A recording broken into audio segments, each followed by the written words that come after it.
Good morning, good afternoon, good evening, wherever you are in the world, and welcome to this latest Infrastructure Intelligence live event brought to you in association with communications consultancy BECG. And I'm joined this morning for an In the Spotlight interview with Victoria Hills. And Victoria is the Chief Executive of the Royal Town Planning Institute, which is the principal body that represents planning professionals in the UK. And I'm sure we're going to talk about quite a lot of things planning and placemaking related.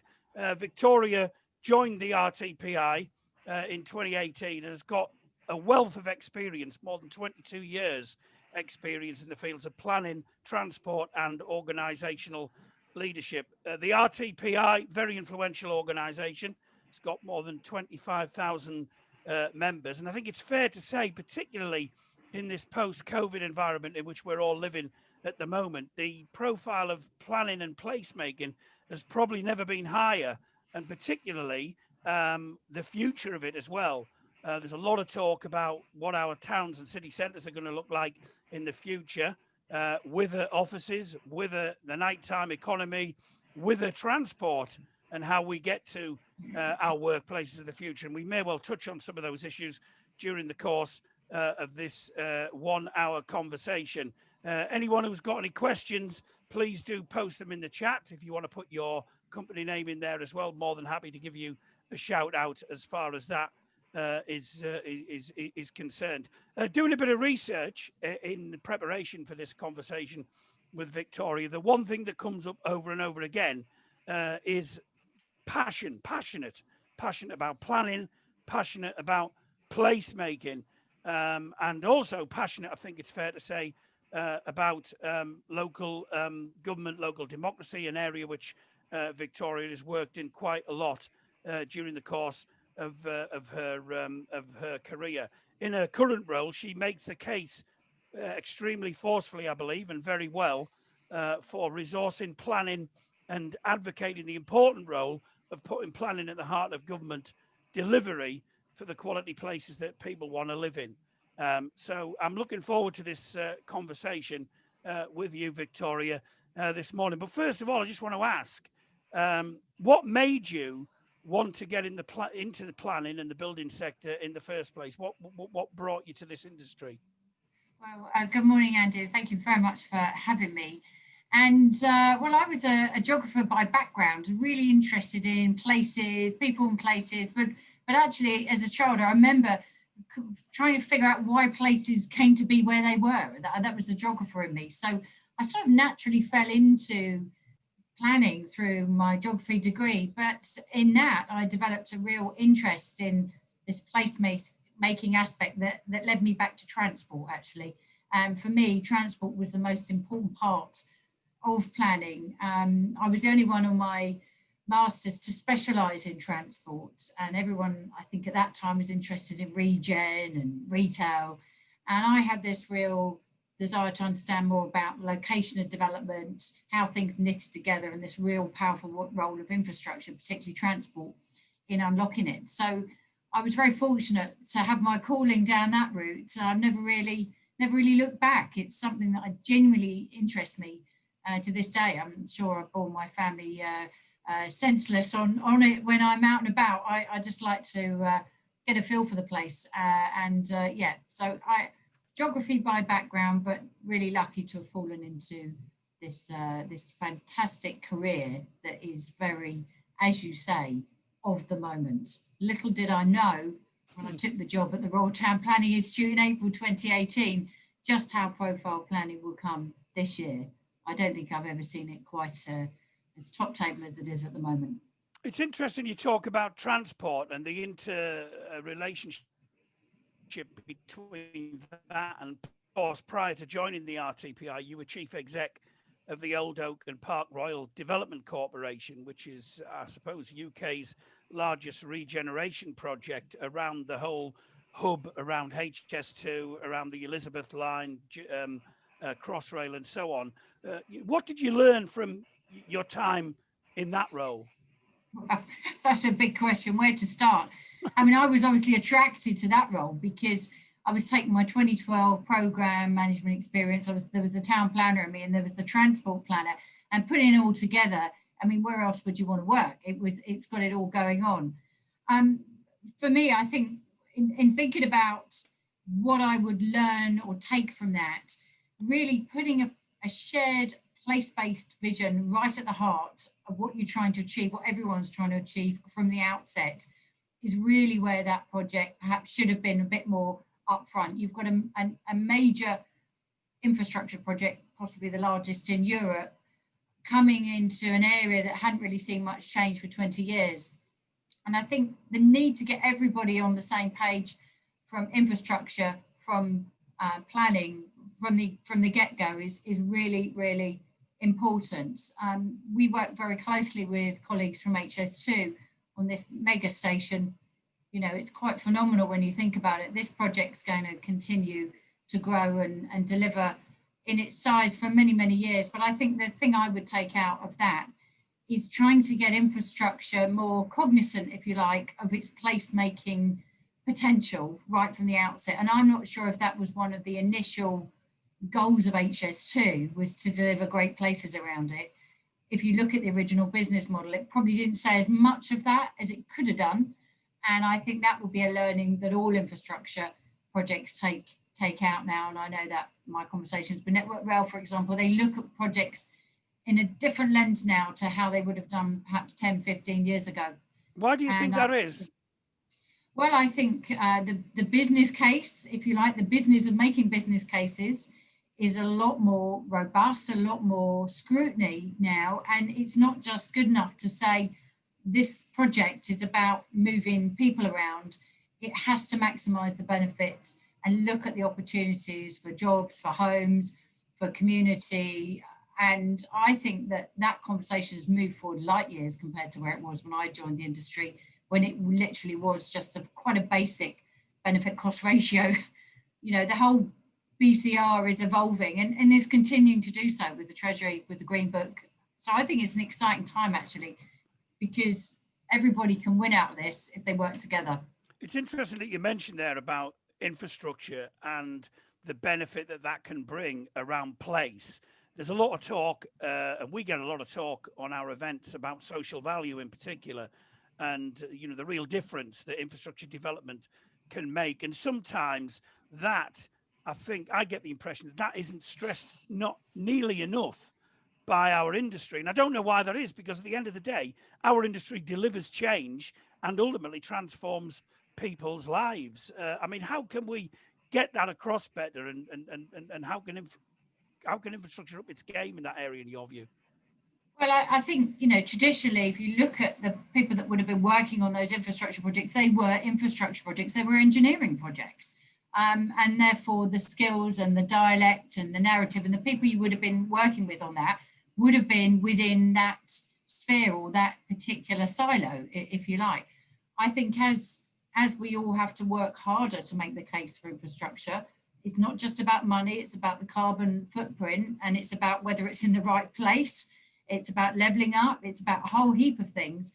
I think people are recognizing, professionals are recognizing the need to work beyond their particular echo chamber or their particular silo. And I think you'll see engineers working far closer with planners now and with architects, with surveyors than we have done, not through necessarily out of necessity, but through actually thinking, well, we can, this will be a better project. I think things have moved forward. What I think in terms of answering your question specifically, I think having a very helpful driver, which is the Green Book analysis in terms of how you value things, is going to be the game changer. When Treasury start putting into their analysis a real value attached to the value add that goes beyond just the usual types of things that they measure, that will be the real game changer. And, you know, we were having conversations time and time again with Treasury officials at Old Oak about the value add, the added value we were bringing, and getting wrapped up in displacement conversations. It's just, you could spend months and years on this stuff, in case, indeed people do. But actually coming up with really accurate ways to measure that value. And we've certainly done that in the Institute in our business case, Invest and Prosper, Well, we've shown if you invest in decent planning and resource planning properly, you can save billions downstream elsewhere in the NHS, for example, but it's not always valued in that way at the moment. So if you can capture those downstream savings that may not cost for another 5, 10, 15 years through, for example, healthier lifestyles, less carbon, etc., that's going to be a game changer. So we're definitely keeping a close eye on that. Interesting you mentioned levelling up. Do you think the government, two questions here really. One, I mean, placemaking and levelling up, will the current government use placemaking as a driver for the levelling up agenda? And also, you're someone who's passionate about placemaking. What does placemaking mean to you? Well, just on the first one, I mean, I can't say if they will, because obviously I can't speak for them, but what I can say is that they should. If we just take, for example, the housing algorithm, as it's become to be known, for those of us who follow those figures closely will know that there was danger of scoring a bit of an own goal, quite frankly, that the housing numbers in the places that needed support in levelling up were going down. In fact, in some areas in the northeast you'll be familiar with, you're actually over delivering. You know, sorry, go home house builders, which made a complete nonsense. And I think what we've seen is a soft U-turn, if you like, that we'll go away and have a look again. For us as an institute, the more important thing, or as equally important as levelling up, is actually, are those homes going in the right place in terms of a carbon footprint? So there's no point putting homes in places that is going to cost the carbon ticket, if you like, a fortune, because you've got to move water and resources down to service those. Let's think about the most sustainable place to put those homes. And our research has shown that still over half new homes that are being consented are more than 2 kilometres away from the transport hub. I mean, this cannot carry on. We need to encourage local neighbourhoods. We've been forced to encourage to live very locally at the moment, but you know, let's focus on getting the homes in the right places. So that's really to answer the first part of your question, and you'll have to remind me what the second part is. Andy, sorry. You know, basically, what do you think placemaking should be, and what do you understand by good placemaking? Well, when I came into this job, I was thinking, how can I summarize it in a very simple way that I can describe it to my friends who don't work in planning? And I came up with this hashtag total planning, and it's really got 5 core components in no particular order. The first one is leadership, political leadership. So having a very strong vision, what is a good place? What do we want this area to be? And how can we improve it? The second one is also leadership, but this relates to executive leadership. And this is having a chief planner back at the status it used to have when I joined the profession over 20 years ago. Our research showed that, you know, less than 80% of councils had a chief planning officer at the top table. Now we've pushed this point with government. We were delighted to see they put a chief placemaker as a requirement in the white paper. So it doesn't quite say planner, but we all know planners make good placemakers. So we'll bank that one. The third element is the team, and this comes to resourcing. So places that can achieve great things have people there to help things happen. We're all for digital planning. We think there's a major opportunity here, but the professional aspects of placemaking, you do actually need professionally qualified planners.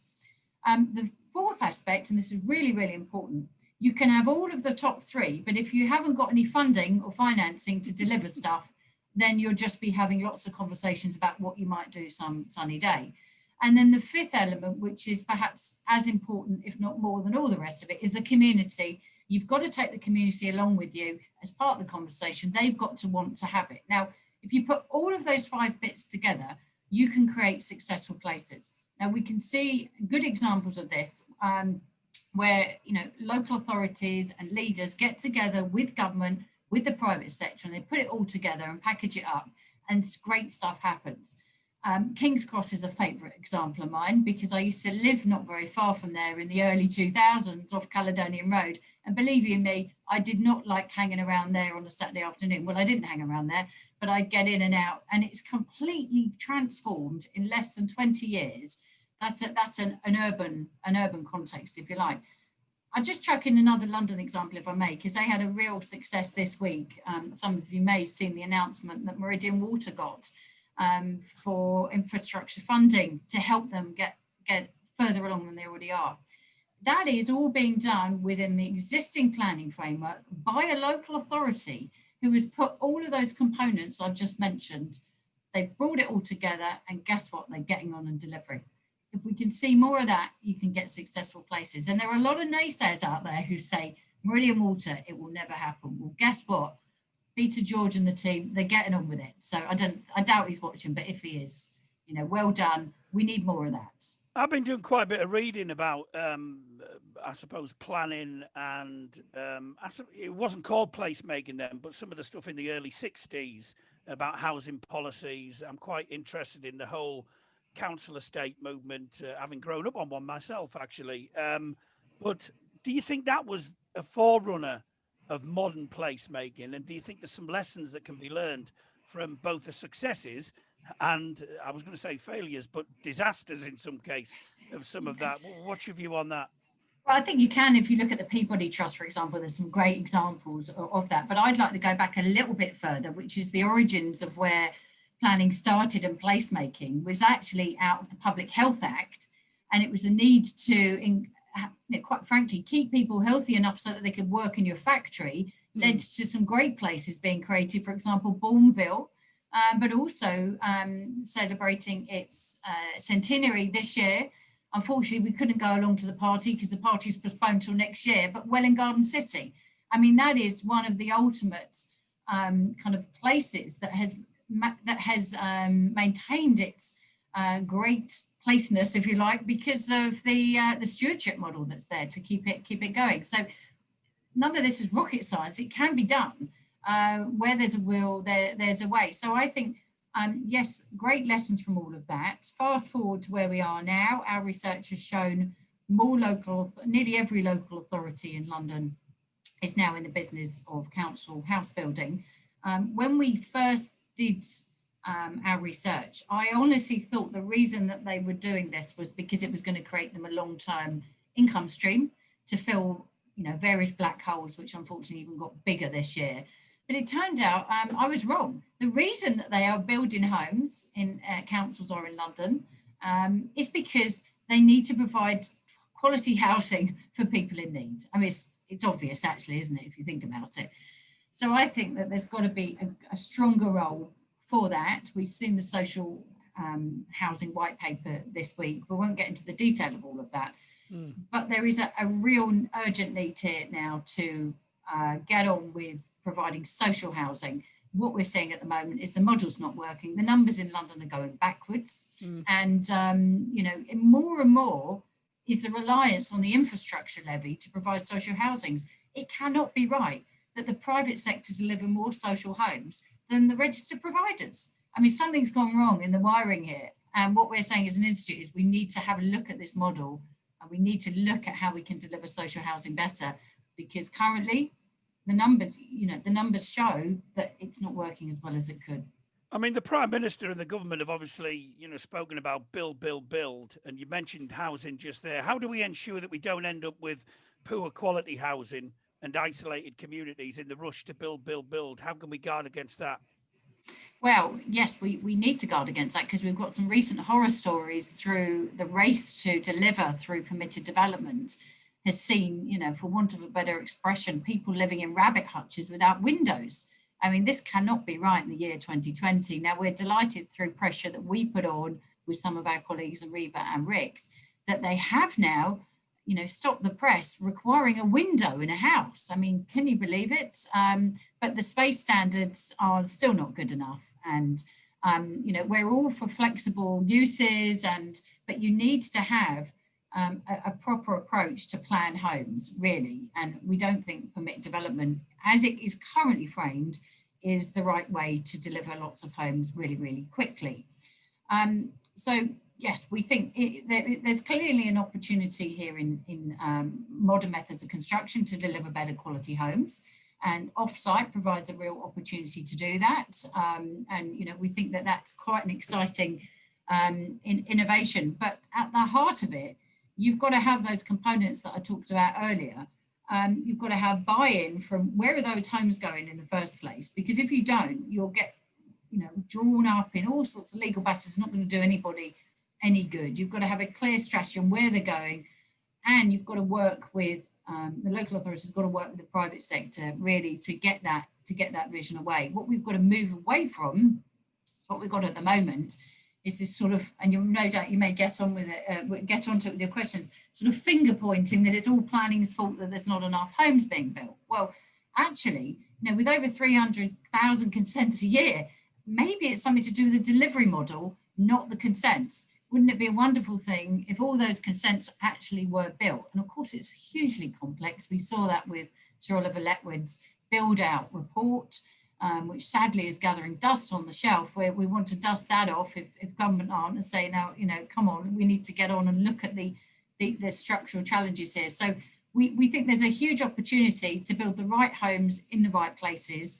but they've got to be the right homes. We've got to see a more ambitious target for the future home standard. And I think this week, all of the environmental announcements to do with climate action, I saw rumours that there was sort of pulling forward the 2025 date to 23, and then it disappeared off the list again. So I think with COP26 coming here next year, there is an opportunity for the UK government to showcase the house of the future, the homes of the future, and how we are the pioneers in delivering on net zero. So I think they can do it, but we need to all keep the pressure on to push them along that way. You mentioned finger pointing, and I'm bound to ask you this and want to come on to it. What's your view on the overhaul of the outdated planning system, government's words, not mine, that they announced in the summer with the big planning white paper? We haven't got time to cover every aspect of the planning white paper, but broad brush, what's your view on that?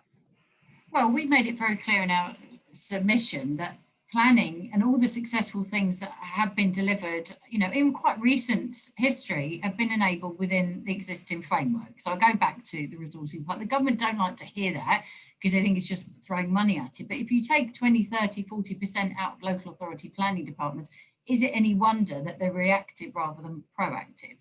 So we're not against change. We want to work with the government on change. But let's face it, what they propose is going to be, at best, laid in Parliament next autumn.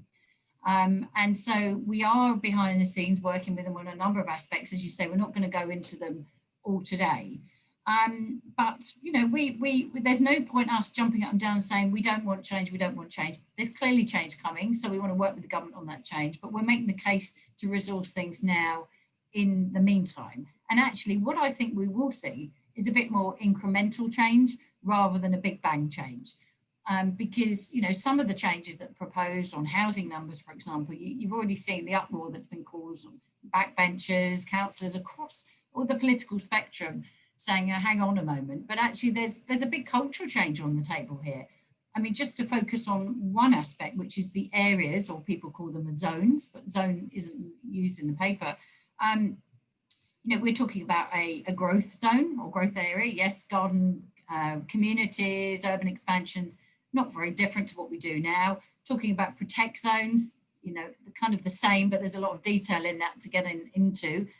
Then you've got this renewal zone, and this is where we're going to see the permissions in principle, fast track for beauty is the term that was used. And that is a big cultural change, because what that's saying to communities and local politicians and councils is all of the engagement on the detail is going to be done upstream in the local plan. There won't be any detailed matters later on. And that's a big change, because people have got used to, over the last 70, 80 years, having their say on stuff that goes on in their street. They won't be able to do that in this new era. So if we're going down this, which is a big cultural change, other countries do it, by the way, there's zoning done all around the world in different places. It's just, are the UK communities, is the UK population up for this? Are they ready for it? And we need to be really clear in thinking through the detail of all of that, because at the moment it's really hard to engage people in a local plan consultation, because it's something arbitrary that's happening 5 years down the line. So we're going to really have to resource that extremely well to make sure everything's lined up, so that then it's build, build, build, all systems go. Just on that, I mean, one of the criticisms of the government's approach and the criticisms of the white paper is that it's not joined up enough I mean, I've heard some people describe the government's approach across the planning arena as somewhat incoherent. So you've got them trying to address some of these planning issues. Parallel to that, but not necessarily linked to it, they're looking at the reorganisation of local government, but separate from the review of planning. And then, and one of the other things that we're waiting for as well is obviously the much long-awaited devolution white paper as well. It seems like there's stuff going on, but it's not all joined up. I mean, how can we as a sector, and you spoke earlier on about your total planning concept, and one of the key issues around that is having expertise and also political leadership. How do we advise? How does the industry get into government and say, look, you need to be more joined up, because otherwise your good intentions are not going to work? Well, being planners, we've got a plan for that, Andy. It's the jam in the sandwich, if you like. What we've got going on at the moment is this really strong centralisation of certain aspects of planning and other public policy through, for example, a strong national design guide code, and then you've got this really strong local part of it, which is this local plan is king or queen and local design guides. But what about the bit in the middle? Because many of the people watching this will understand that infrastructure doesn't stop at a district boundary. And actually, to get any hope of getting infrastructure away, you've got to work at a sub-regional, city regional level. So what we propose to the government is, what you really need is to bring all the key players together, either at a regional or sub-regional, city regional level, through a youth green growth boards, completely focused on delivering green growth, building back better, whatever of a strapline you want to chuck at it. But it's about getting the infrastructure providers around the table with the politicians and the people who are spending big money through health, education, the transport providers, everybody round together to say, right, let's join the dots on our investment strategies. Point number one, that would be interesting, wouldn't it? And then let's layer over the national infrastructure strategy. Then we'll put the housing numbers mix in, and then we'll put the environmental considerations in, and then we'll understand where your spend programs are, NHS and Department for Education, and then we'll get National Grid involved. I mean, I can keep going on and on, but you get the picture. It's basically, let's pull it all together and see if we could do things together at the same time. I mean, it's like kind of local analogy of the local street being dug up 15 times, but doing that turbocharged at a regional level. We're not calling it regional planning per se. That's kind of lost favour with government quite a while ago. We feel that ship has set sail. What we're saying is, let's not give a name to it, but it's about getting the right people around the table to get things done, and if you talk to people who've got investment programs, you can identify synergies, opportunities, shared savings. So that's what we think is missing, apart from the devolution paper itself as well. Yeah, I don't know when that's due now, but we're all looking forward to it. Yeah, I think it's likely to be sometime in the new year. But I think this concept that you've talked about there about joining up the dots, there's something in that as well, I think, that will help our sector, engineers, constructors, the infrastructure professionals, to actually raise their profile. Because as I said earlier on, the deliverable for this sector is something that changes people's lives, that really, if you like, adds value. And I just... one question I wanted to ask you. I know that you've recently joined the board of the Construction Innovation Hub, which is looking at all, how does the industry actually, move forward, use tech, use digital, et cetera, et cetera. And I'm really interested in one of the things that the hub has been looking at recently, and that is this drive towards value-based procurement. And it speaks to what you said earlier about making a difference, social value, all the rest of it. What's your view on that? Do you think that that is absolutely critical to how procurement should be undertaken going forward, and also to how the industry and its outputs can actually show the real value that it brings to society? Yeah, I think it is so key. I mean, I was on a seminar last night with one of the business minister, and he was just coming up with these mind-boggling sums of money that the government procure every year on basically construction projects, and that joining that up in a way that you're going to get the most social value out of it, which saves the government billions downstream through, you know, baking in benefits upstream, just makes so much sense. And I think, you know, it's all been so difficult because it's all across so many different departments and joining it all together. It's just so tricky. And of course, it is huge. These are big budgets and lots of people involved. But I think what Keith Waller and co are trying to do on the Construction Innovation Hub is come up with a way of making it more straightforward to build that in right at the outset. So, you know, I'm not an expert on that group by any stretch of the imagination, but I'm on it so that I can be the voice of the placemaking within any of that, in the same sense that the RTPI is a member of the Construction Industry Council. And again, we bring that lens to that. And I also sit on a sub-working group of the Construction Leadership Council.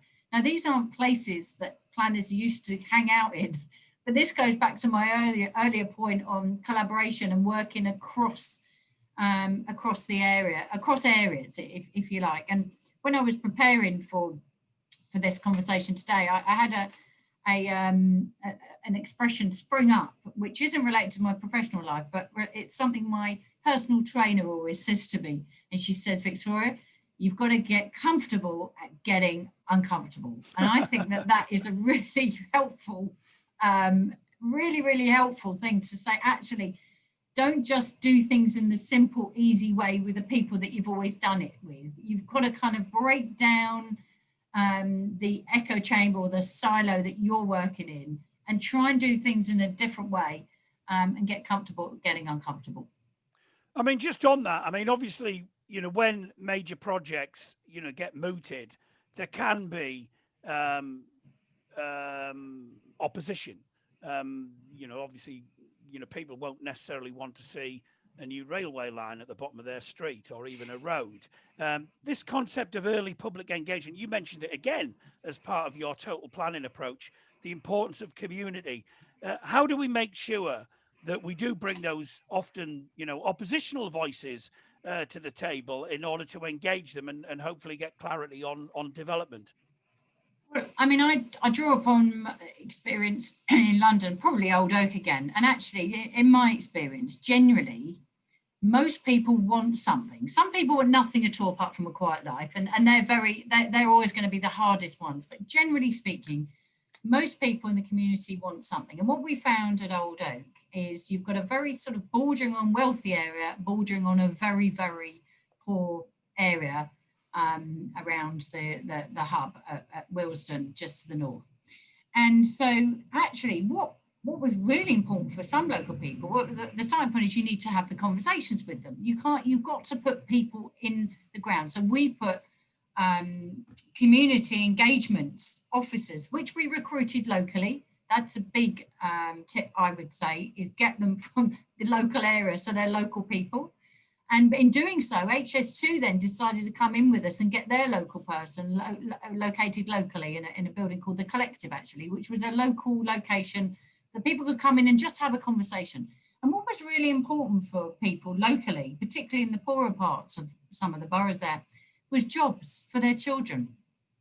You know, I don't care about the rail line, but what is this going to mean for my kids' chances of getting a job? Another thing was homes. And if you can, you know, again, related to children a lot of the time, how are my kids ever going to afford to live around here? Mm. And I think a really neat way, and I think Crossrail has done this brilliantly from the outset, is through their academy, their apprenticeships academy, is make it real through the supply chain nationally as well, not just in the immediate area. Make it real that this is an added economic benefit for the entire country and UK. I mean, Crossrail was sourcing from all over in Ireland as well, I understand. So this is, you know, apprenticeships, jobs, things that are going to raise people's opportunities in their own situation. If you build that in right from the outset, and I think we did, you know, it was done on the Olympic Games as well. So those real objectives, which goes beyond just it being an infrastructure, then you can get the community bought in to it, you know, in a way that they think, yeah, we don't mind putting up with this construction site for the next 10 years because my kids are working on it, or, you know, they're involved, or this is great. They've got this career path now. So I Again, think you can't underestimate the importance of that. yeah, I think again that is one of the wider benefits of what this sector does. You know, in terms of either the first line jobs that are created, but also there's more than that, isn't there?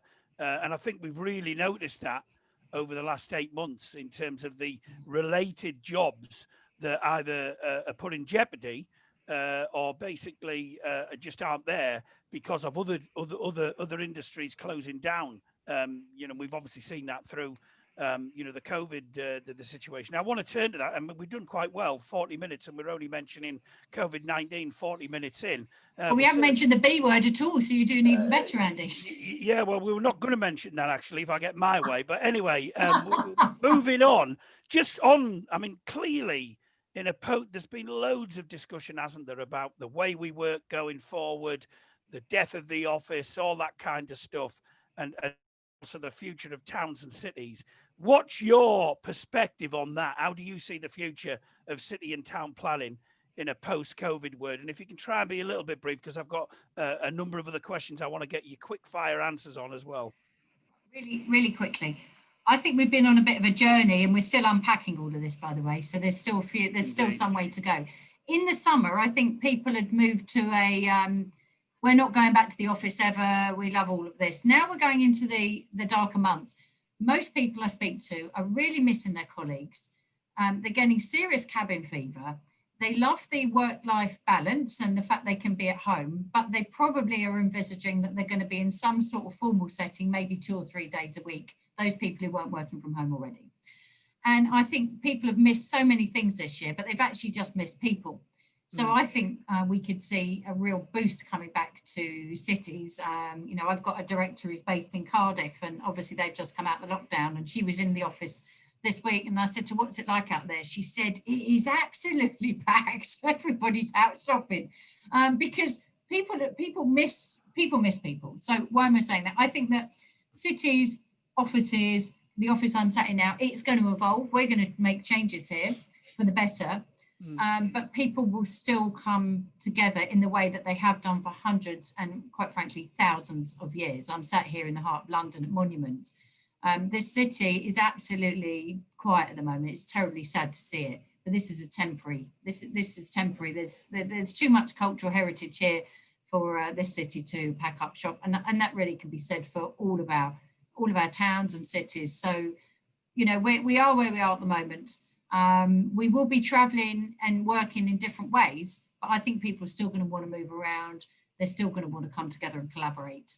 We'll just do things in a smarter way. One of your key areas of experience is, I suppose, London and also particularly local governance, really, having worked for all 3 London mayors. What's your take on devolution and its importance in getting things delivered in our sector? And have we got the balance right between national and local? Obviously, I'm a big passionate believer in devolution. I'll always be thankful for it because it was the thing that helped carve and shape my career. The opportunity to go and work for the Greater London Authority, where I did it back in 2002. I was in planning transport consultancy at the time, but I mean, you know, would the IOC have chosen London if they hadn't have had that strong spatial plan, the transport, that everything's set out with that strong role of the mayor? Would they have chosen London? A lot of people at the time said we weren't going to win it anyway, but we did. A lot of people in this industry didn't even want us to bid for it, by the way. I don't know whether you can remember that. Yeah, well, I sort of can actually, and it's weird now, isn't it, to think that, but the devolution that came to London has been the jewel in the crown of London's success over the last 20 years. You cannot deny that. I know that there are challenging things now. And of course, other regions have looked at it and said, we want some of that, please. Absolutely. And so we've gone along a way of devolution. We've gone along a bit of a pick and mix from a planning perspective, if I may. As far as I know, you know, Steve Rotherham is developing his spatial development strategy, which is similar to the London plan in Liverpool, but not all the regions are doing it in quite that way. And, you know, my view is that having the ability to have a strong spatial framework like the London plan is the bit that pulls everybody together rowing in the right direction. And, you know, the different arrangements that you've had in places that will remain nameless, where you've had to get everybody voting for it, kind of seems to be missing the point a bit. You know, you either have a framework or you don't. And, you know, whether you like the framework that Ken or Boris or Sadiq have set out in the London plan, the fact of the matter is you've got to comply with it, because that is the spatial framework you've got to work. So here's your housing numbers and get on with it. What you don't see in London that you see elsewhere, which has really come to my attention since I've been doing this job, is these petty fights on duty to cooperate. Don't get any of that in London. These are your numbers. This is what you're doing. Get on with it. Right. Okay. Well, we don't like it. We'll try and fight a bit in the inquiry, but okay, bank's done. Some councils don't have local plans and haven't had them for some time because they're fighting with their neighbours over duty to cooperate, which now looks like it's going to be abolished. So who knows where that takes us. So I think devolution done right can be a wonderful thing for places, but they've got to want it, you know, and where you're sat at the moment in the Northeast, they were offered that under Prescott. You must remember that not too long ago, and said, we don't want it, please. I wonder if they were asked now whether they would want it.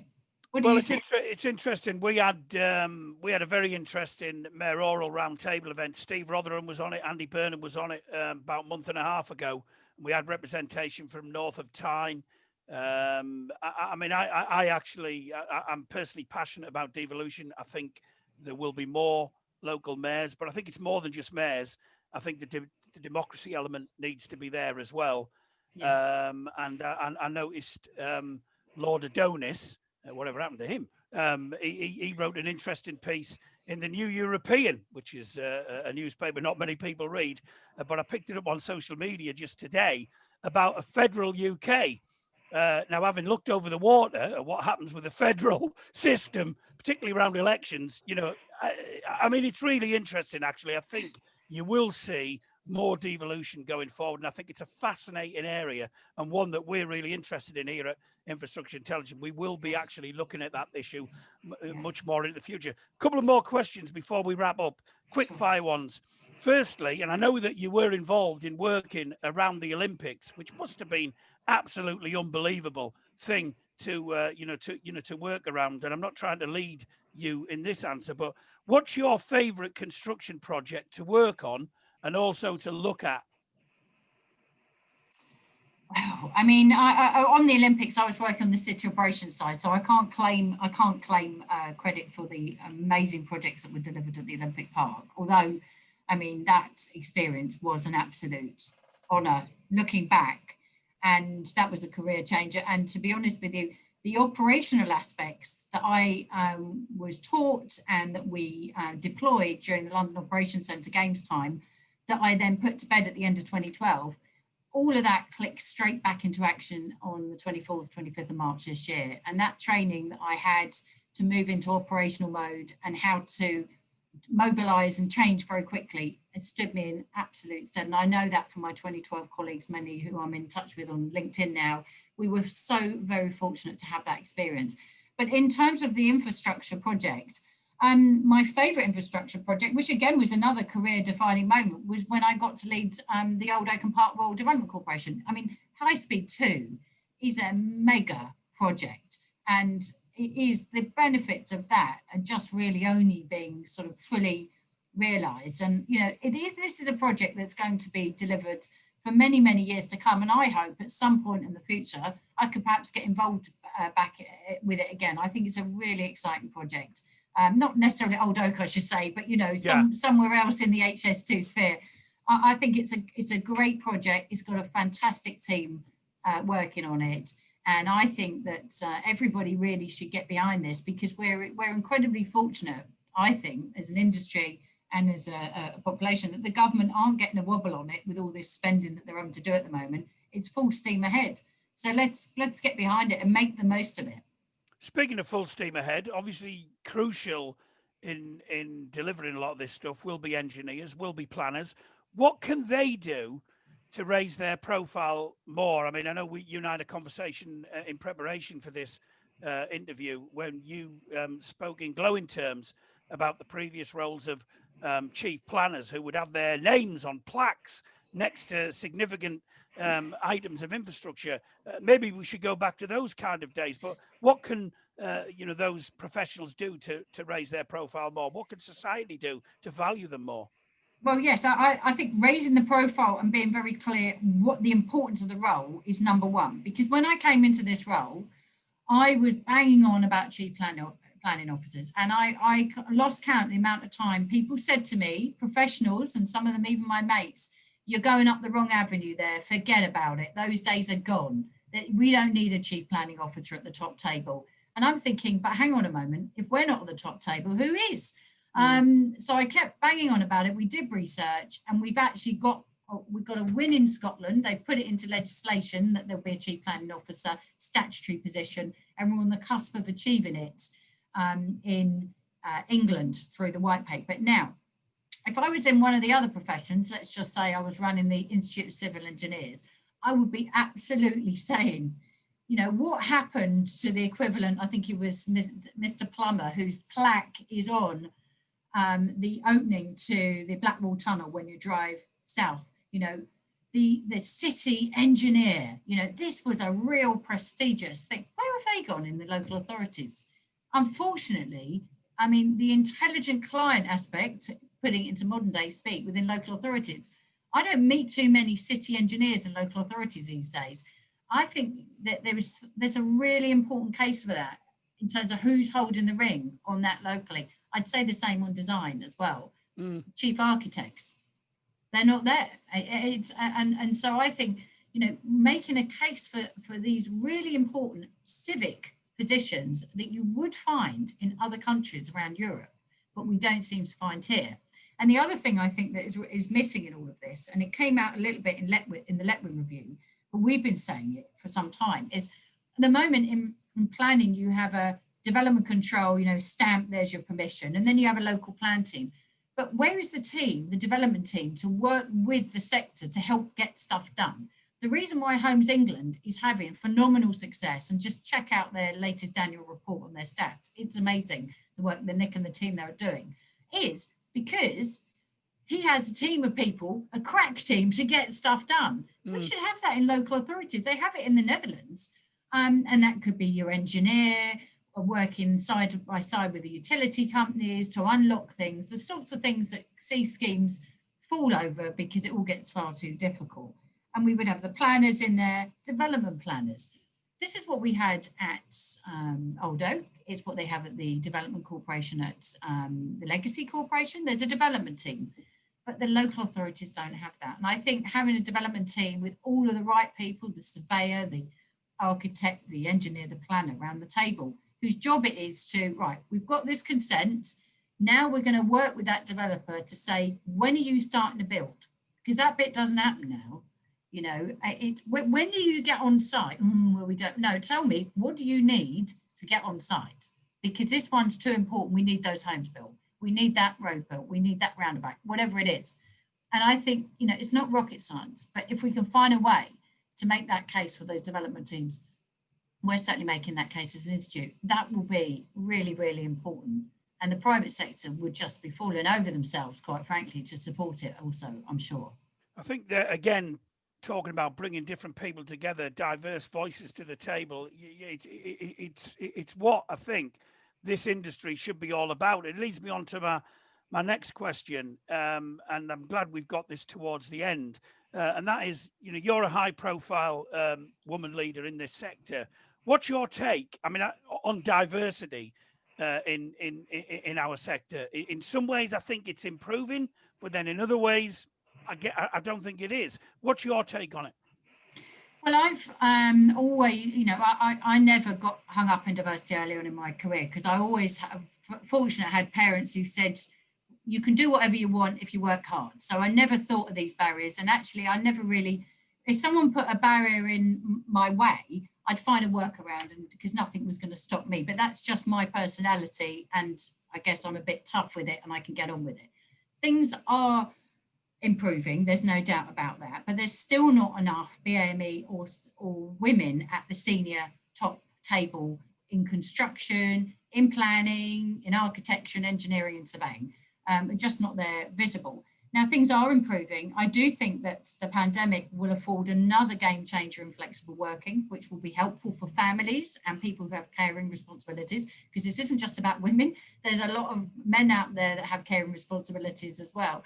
And I think, there are not too many nuggets of positivity you can take out of the pandemic, but the flexible working patterns and you can actually do your job that way, fine, is going to be a massive help for people. But people do actually, coming back to your earlier point, they do need that interpersonal contact and network to learn and observe. We clearly need more role models. We need more women in power, actually. I think what would really help, the underrepresented groups is to see more people like them in leadership and think, yes, I can do that. And, I'm not going to lie to you, Andy, it is tough, and certain bits of the job have been very easy, but I've certainly had it in previous roles, and I'm not going to mention all of them, where people try and they actually underestimate you is what they do, and that's been something that I've always used to my advantage. Is just keep calm, carry on, and keep focused on what you're doing, and you'll get there. If you stay professional, you will get there. So I think we need more people to empower underrepresented groups. I think you can actually get on and do this, but it is hard work and there are no shortcuts. And I often say this in careers talks. If you want a career in construction or planning, engineering, surveying, make sure you enjoy it, because it's going to be really, really hard work. But the benefits are that you're going to love what you do. We've nearly run out of time. We've reached our last question. I can't believe it. But this is one that I think you'll enjoy. If you had a magic wand, I always ask this question, what one key change would you make to the area of planning and infrastructure to make things better? Oh gosh, well, I was gonna say the development teams. So apart from you running the government, obviously. Apart from running the government, yeah, I would, if I had a magic wand. Okay, we'll have a bit of, it's Friday humour here. If I had a magic wand, I would make. I'd wave my wand and sprinkle the fairy dust on the planning minister and the prime minister, and they would automatically they would fall in love with planning. They would recognise the power of planning, and they would wake up to the importance of resourcing it, and say, my goodness, this is the strongest tool we've got to get on and build back better for the green recovery locally. Let's get on, support it, let's resource it, and let's help local areas deliver. Incidentally, I should say, having worked for the current Prime Minister when he was Mayor of London, I genuinely think he did get planning, and he does understand the importance and power of it. It's just perhaps some of his closest advisors in number 10 may have other ideas on planning, but I'll leave it there. Well, thanks very much for that, Victoria. And obviously, closest advisors, some of whom are moving on. But anyway, there you have it. That's been absolutely fantastic. We covered a lot of ground there. I love this concept of total planning. Definitely keen to explore that a little bit further with you and the Royal Town Planning Institute as well, because I think it kind of joins everything up. And if you get that right, to come back to the answer to your last question, my last question, it will make things happen. But thanks very much indeed for your time this morning. Really appreciate that. Thanks to everyone watching live and those who are going to watch afterwards. We'll have a report up on the website within the next couple of hours. And just thanks very much, Victoria, for being with us. Today, our next event in the Infrastructure Intelligence Live series is Winning Work internationally. That's next week.